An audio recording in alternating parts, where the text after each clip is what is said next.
On the afternoon of my 28th birthday, I was standing outside the civil affairs office with a folder full of papers that would transfer my apartment savings to my younger brother. My mother was calling every 3 minutes, reminding me not to make the prospective groom wait. He was 36, divorced, and willing to marry me only because my family promised I would help pay his debts.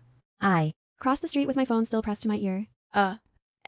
Cement mixer ran the red light. I remember the scream of brakes, the folder exploding open like white birds, and then the sky rushing down. Death was not silent. My mother arrived at the hospital crying hard enough to shake the benches, but between sobs she still asked whether the driver had insurance. My father smoked outside the emergency ward and muttered that if the compensation was high enough, my brother could finally make the down payment on a wedding apartment. My brother punched the vending machine for show, then whispered to his fiancée that at least the money problem might be solved now. No one said my name like it belonged to me.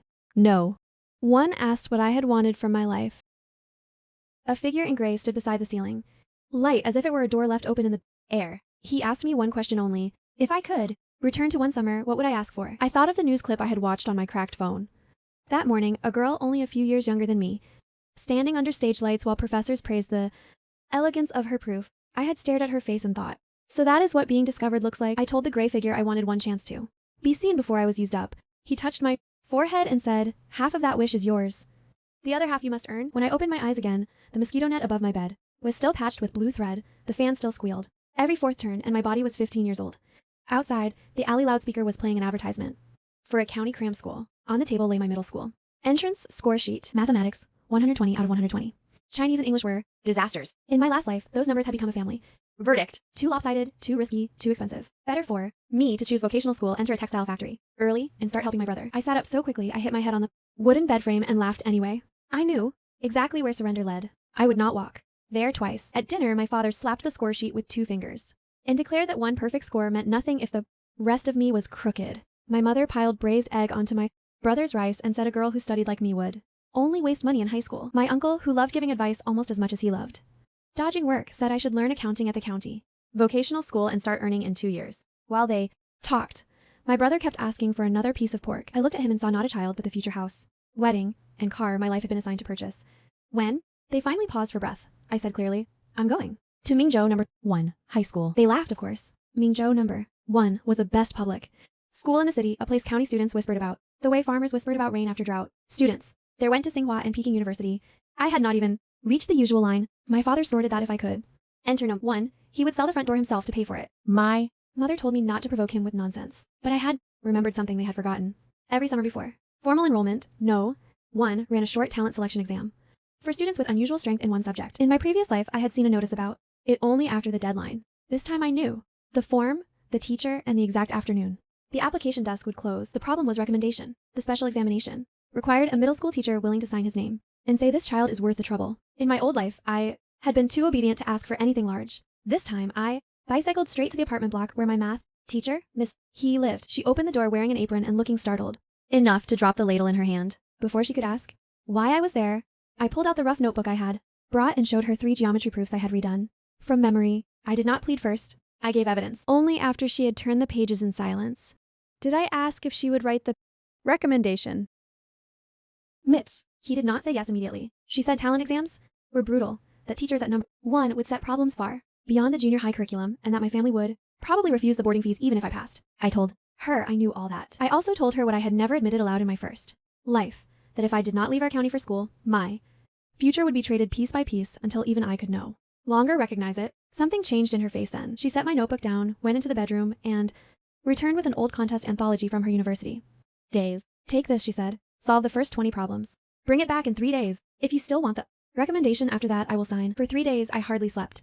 I ate with the book open. I washed vegetables with theorem statements running through my head. At night, while the others slept, I used the flashlight under my quilt and traced inequalities with my fingertip on the page. The problems were from another world. Some I could barely understand, let alone solve, but each one felt like a window cracked open in a locked room. On the 3rd evening, I returned the book with 12 complete solutions, 5 partial attempts, and 3 blank pages that I had filled with questions instead of answers. Miss He read everything. Then she signed the recommendation without another test. Your foundation is messy, she said, but your instinct is alive. That is harder to teach than formulas. The application fee was still more money than I owned. My father refused on principle. My mother cried that the family had already spent enough on my examination registration. My brother asked whether I was done being dramatic yet. In another life, I would have yielded at the sound of my mother's tears. This time I walked to the bicycle repair lane at dawn and Asked shop after shop whether they needed a cleaner, a runner, a hand to sort bolts, anything. An old watchmaker named Pei, who repaired clocks in a stall the size of a wardrobe, watched me ask 3 owners in a row and get turned away. When he finally called me over, I thought he would send me off too. Instead, he pointed at the wall clock behind him and said, "If you can tell me why that pendulum loses exactly 90 seconds each day, I will give you a job for the week." He meant to tease me, I think, but mathematics had trained me to hear challenge like hunger, here's a bowl. I climbed onto the stool, stared at the clock, and began asking questions about friction, amplitude, and temperature. Mr. Pei burst out laughing halfway through my explanation and handed me a rag. I spent the next 7 days cleaning watch parts, delivering repaired alarm clocks, and learning how to estimate the worth of time by the hands of men who always checked it too. Late. At the end of the week, he paid me enough to cover the application fee and quietly added another folded bill. For bus fare, he said when I tried to refuse. Don't insult old craftsmen by pretending pride. Feeds people. The special exam at #1 was held in a deserted teaching building while the rest of the campus slept in summer heat. There were 22 students in the room, most of them from city schools with parents waiting downstairs. I came alone, carrying a plastic folder and the pressure of an entire unlived life. The mathematics paper made my scalp prickle with fear and delight. It was not about speed. It was about daring to see sideways. I worked until the invigilator called time and my fingers cramped around the pen. 2 days later, I was summoned back for an interview with the vice principal, the head of the mathematics department, and a woman from academic affairs who asked why someone with such poor language scores deserved special admission. Because if you only measure what I lack, I will remain where I was born, I answered, but if you use what I truly have, I will bring your school something back. They admitted me into the mathematics enrichment track, but the offer came with conditions. I had to pass a probation exam after the first semester. If I ranked below the bottom third of the enrichment class, the school could revoke the special arrangement. I still needed to pay boarding and miscellaneous fees up front. When I carried the acceptance notice home, my father stared at it as if I had forged the red stamp. My mother kept smoothing the paper with trembling hands. For one brief evening, they looked at me the way people look at lottery numbers, not out of love, but out of disbelief that something rare had landed in their own house. Then my father asked the real question. If the school was so good, could my brother also try for a transfer later using my connections? The moment shattered exactly the way I had expected. I paid the first term fees with the money from Mr. Pei and the small emergency stash my mother had hidden inside an old flour tin. She gave it to me with tears and apologies, saying it was all she could save without my father knowing. I thanked her, but I no longer mistook crumbs for rescue. The morning I left for boarding school, my brother lay in bed and told me to remember that if I became successful, I owed the family for supporting me. I looked around the courtyard where I had scrubbed clothes in freezing water, shelled peas until my nails split, and done homework beside a pig pen because the kitchen light was for everyone else. I told him support was too beautiful a word for what they had done. Then I carried my suitcase out the gate before anyone could stop me. No. 1. High school was cleaner, taller, and colder than anything in my county. The stair railings shone. The classroom smelled of chalk and disinfectant instead of damp brick. Students spoke faster and straighter. My doormates came from city families that bought them matching stationery, sets, and vitamin drinks. They were not cruel, just puzzled by me, the country girl, who had entered through special mathematics admission while speaking English like she was chewing gravel. The enrichment mathematics group met in an old seminar room on the top floor. There were 11 of us, 9 boys, 1 city girl, named Lin Yu, and me. Our coach, vice head teacher Zhou, opened the first session by saying he did not care where we came from. He only cared whether we could survive the road ahead. I believed him for almost 2 months. The first months were a lesson in humiliation. In ordinary classes, I could survive on discipline, but in the enrichment room, survival required imagination sharpened to a blade. Problems that made the class groan sometimes struck me with a quick flare of recognition. More often, however, I watched others leap where I could only crawl. A boy named Guo Ming from the provincial capital was especially unbearable. He solved fast, spoke beautifully, and liked announcing to the room that special admission must have different standards in poor counties. He never called me stupid. He preferred precise wounds. Your geometry sense is good, he told me once, but contest math is not built on one good sense. It is built on an entire skeleton. I wrote that sentence down because I hated how true it felt. What saved me was not pride, but method. Every time I failed a problem, I created a card for it. Topic, missing idea. False path I had chosen, and the smallest clue that could have redirected me. I built boxes of these cards. I studied not only answers, but the architecture of my errors. When other students slept after lights out, I reviewed my boxes under the corridor lamp near the water room. A cleaner auntie thought I was waiting for a boyfriend and burst out laughing when she learned I was memorizing transformations and generating functions. Later, she began leaving the corridor light on. A little longer, small kindnesses kept finding me once I started moving hard enough to deserve them. Money remained a constant battlefield. The school cafeteria was expensive by my standards. I applied for every campus work-study position and ended up with 3 shelving books in the library, sorting old exam papers in the print room, and recording broken laboratory equipment after school. My hands always smelled faintly of dust and toner. Once, While I was carrying a stack of discarded answer sheets, I ran into a thin boy from the physics class waiting outside the library office to ask for work. His name was Hee Song. He had the hollow-cheeked look of someone who counted steamed buns before buying them. I told him which clerk was easiest to persuade and how to phrase the request so it sounded responsible instead of desperate. He got the position. Later, when I was stuck on a mechanics problem disguised as pure geometry, he returned the favor with a beautiful physical interpretation that cracked it open. By winter break, I had climbed from the bottom of the enrichment group to the middle, which was a victory no one at home could understand. My father cared only that my overall ranking in the whole grade remained mediocre because of English. My mother asked whether there were any rich classmates who might help my brother find a better school later. My brother wanted branded sneakers because students in the county school had begun mocking him for wearing market copies. I spent most of that holiday locking my scholarship money in my suitcase and sleeping with the key in my sock. My father searched my room twice. The second time I told him calmly that if he stole from me, I would go to the police before I went back to school. He laughed until he saw I meant it. After that, he started calling me cold-hearted. It was the closest he ever came to admitting I was no longer controllable. In the second semester of 10th grade, Coach Joe announced the municipal selection for the Junior Olympiad stream. Only the top 4 students from our school would be nominated. The room became electric. Guo Ming smirked like his place had been set in advance. Lin Yu sharpened 3 pencils so hard she broke 2 tips. I said nothing, but inside me every old fear rose again. Not fear of difficulty, fear of being almost enough and losing to some invisible hand anyway. I studied until I could no longer tell whether the tremor in my fingers came from caffeine or hunger. Before the school trial, Mr. Pei, the watchmaker, sent me a package wrapped in newspaper. Inside was a secondhand fountain pen and a note. Time does not pity the slow, but it often respects the steady. Right. Faster. I placed 3rd in the school trial, 1 point behind Guo Ming and 2 behind Lin Yu. For one whole night, I let myself be happy. The next morning, the nomination list went up and my name was missing. In its place was Wei Jirawi, a boy whose father chaired the City Education Bureau's procurement committee. His trial score had been 23 points lower than mine. No explanation accompanied the list. The old panic I had known in my first life rushed back so violently I had to grip the stair rail to stay upright. Not again, I thought. If the world intended to rob me repeatedly, it would at least have to do so in the open now.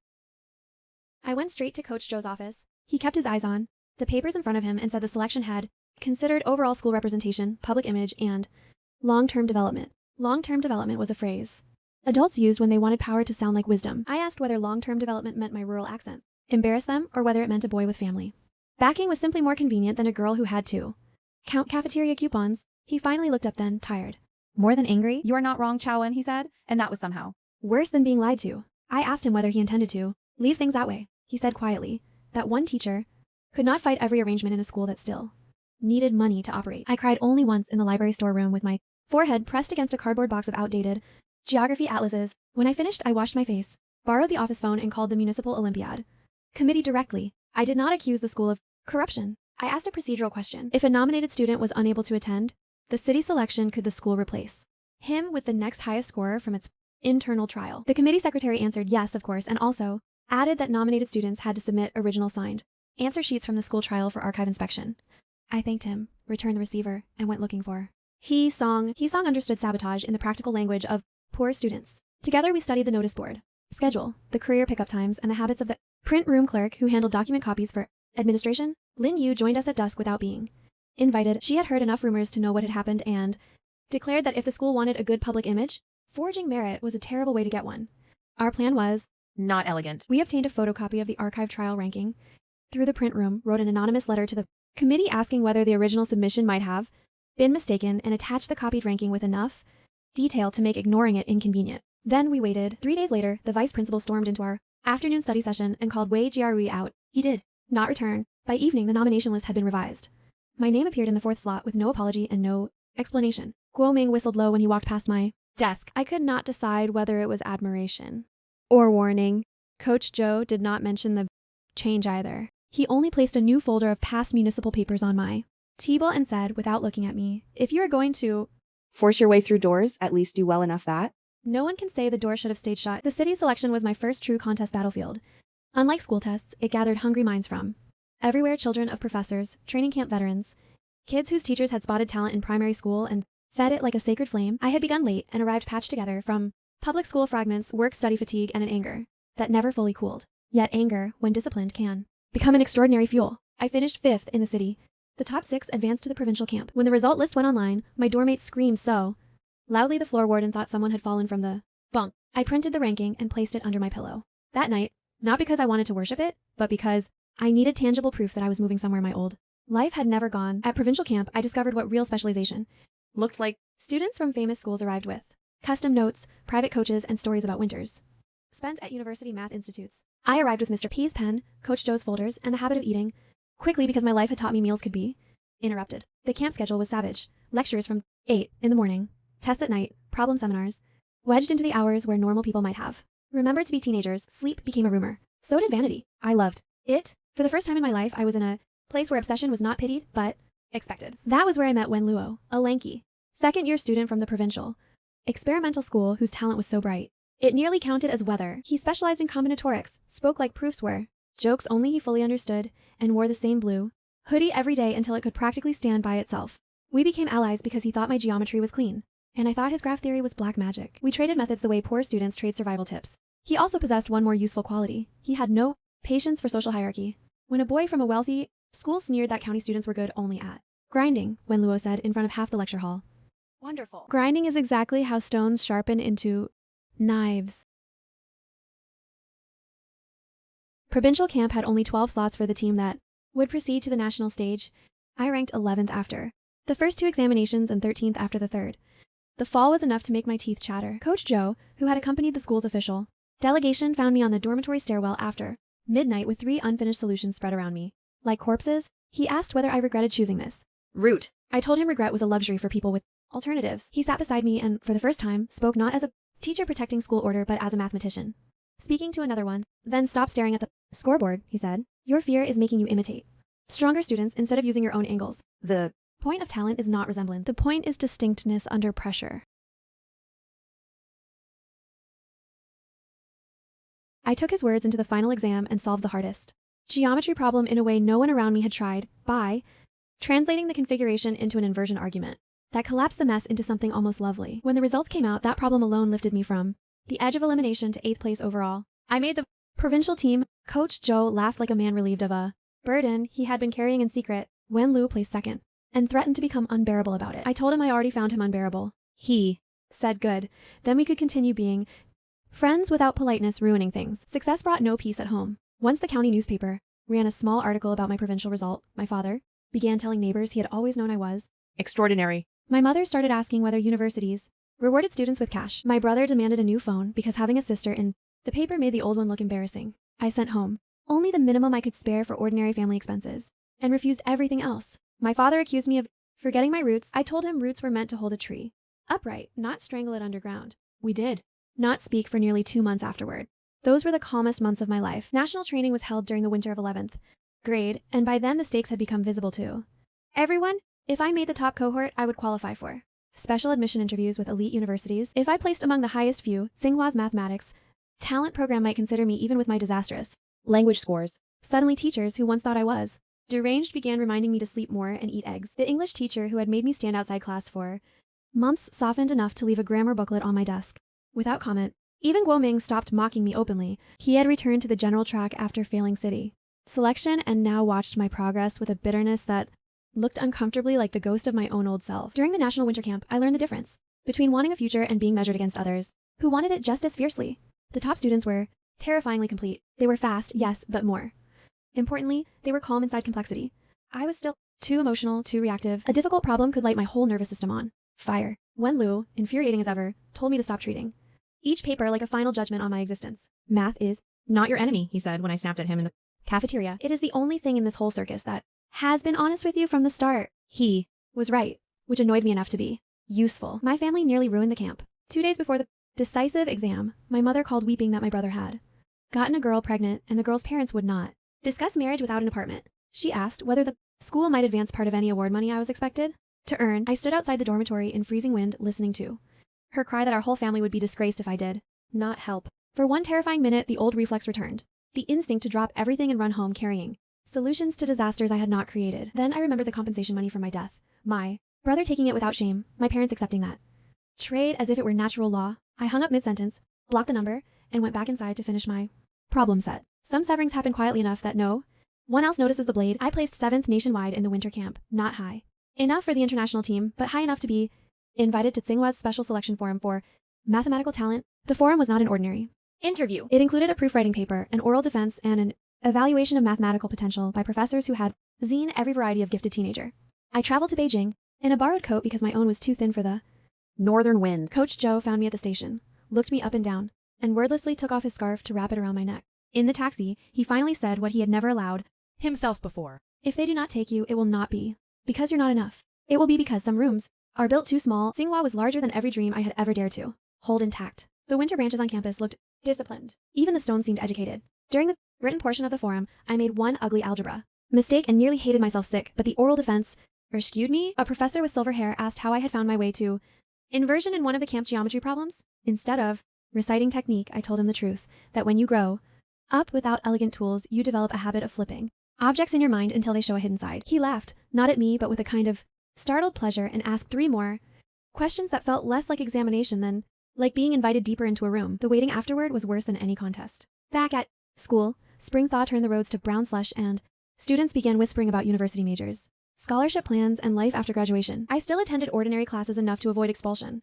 but my true life seemed suspended in an email inbox. My mother found a way around being blocked by borrowing relatives' phones. My father sent a message through my homeroom teacher saying that if Tsinghua really admitted me, our county would probably reward the family, and perhaps we should all discuss the best use of that money. My homeroom teacher, to her credit, relayed the message with such disgust that I almost laughed. Use it for what? I asked. She said, probably your brother's apartment again?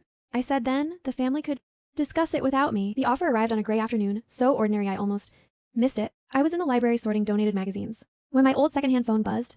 At first I thought it would be another relative trying to reach me. Instead I saw the subject line from Tsinghua University School of Mathematical Sciences. My hands shook so hard I had to sit down on the floor. Between the literature shelves, the letter was brief, Formal and more beautiful than poetry. I had been selected for direct admission through the mathematical talent pathway, contingent only on completing high school. Graduation requirements. The librarian auntie thought someone had died because I made no sound at all for several seconds. Then I started crying.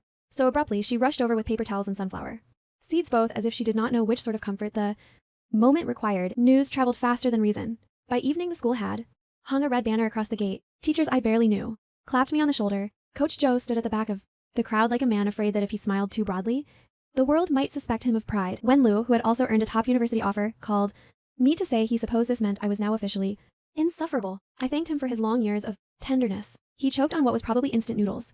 At home, however, celebration came with immediate accounting. My father called before sunset to ask how much the university subsidy would be and whether direct admission meant I could start earning earlier. My mother said she knew from the beginning that I was born for greatness. I listened to both of them and felt nothing but a distant weather passing over some other province. Graduation season brought one last humiliation from the past. The county arranged a small commendation ceremony for local students with outstanding results. I was seated in the front row beside a boy who had entered a military academy and a girl bound for a teacher's college. During the photo session, an aunt from the County Women's Association leaned close and said in a tone meant to sound wise, "You are very lucky. A girl from a family like yours? Reaching Tsinghua is almost like being reborn."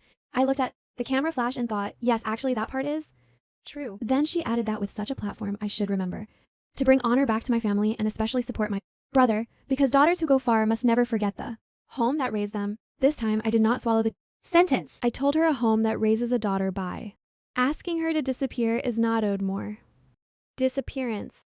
My father slapped me that night for embarrassing him publicly. It was the first time he had tried to hit me in nearly 3 years. I caught his wrist before his palm reached my face. He froze, shocked less by my strength than by the reality that I no longer needed his permission for anything at all. My mother burst into tears, as she always did when power shifted in a room she could not Control. My brother shouted that I had become arrogant since meeting city people. I told them all that I would be leaving for Beijing in September, and that my stipend, scholarships, and future income belonged first to the person who earned them.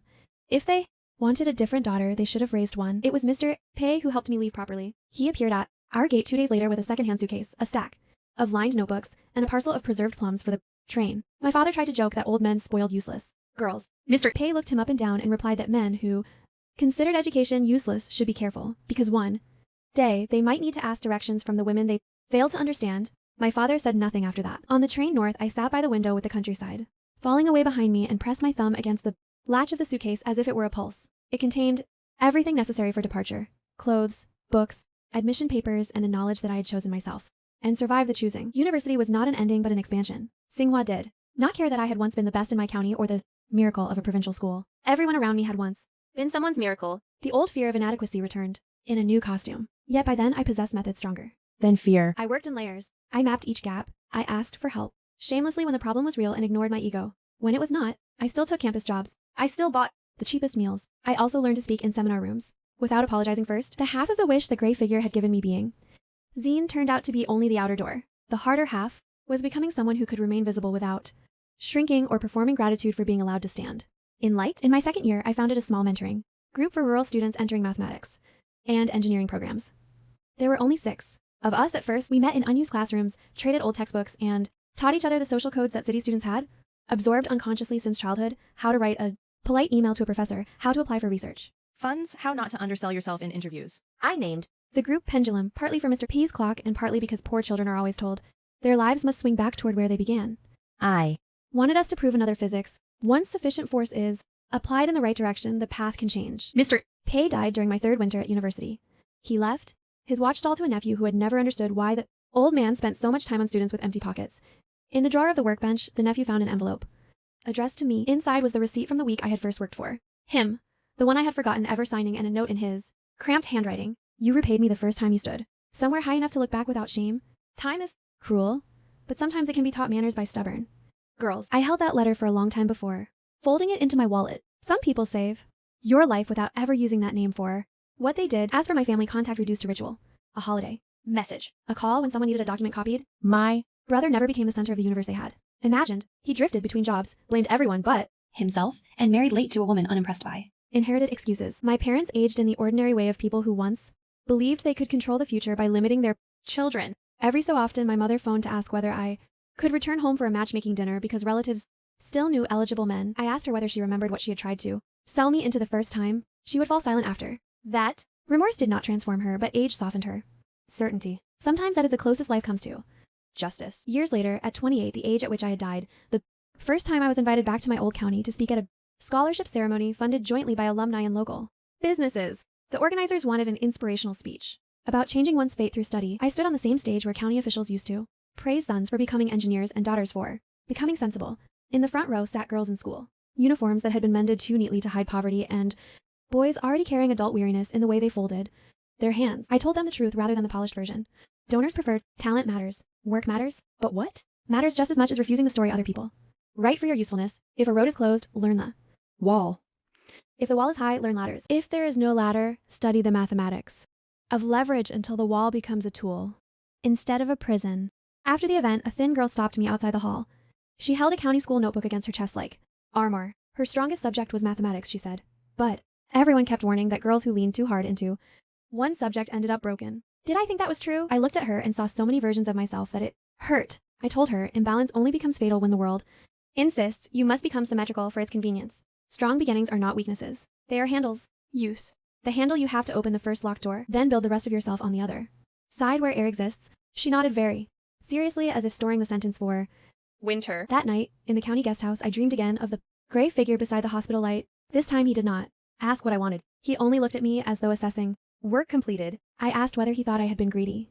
After all, he said no. Greed is wanting a life purchased by someone else's surrender. What you asked for was a chance to labor under a better sky. I tried to ask whether he had ever intended to bring me back if I had not fought so hard, but he was already fading into the pale edge of dawn. When I woke, the room was full of sunlight, and the bell tower down the road was striking 7 with a slight delay, just enough to make Me smile. people sometimes ask whether I'm grateful for the accident. That killed me, because without it, I might never have returned, never have escaped, never have found the path that led north. I understand the shape of the question, but I reject it. Suffering is not a gift. Cruelty is not mentorship. My death taught nothing noble to the people who had accepted it in exchange for money.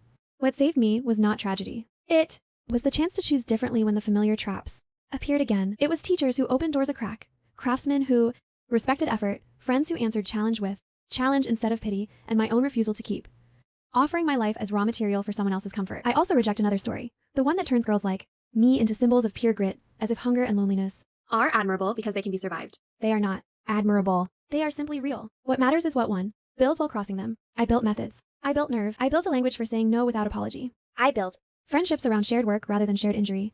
I Built a future in which mathematics was not a ladder out of my county only, but a way of thinking that refused false inevitabilities. A theorem does not care who your father is. A proof cannot be bribed into elegance. I Still find comfort in that severity. On the 10th anniversary of my admission to Tsinghua, Pendulum opened a permanent scholarship fund for rural girls in mathematics and the sciences.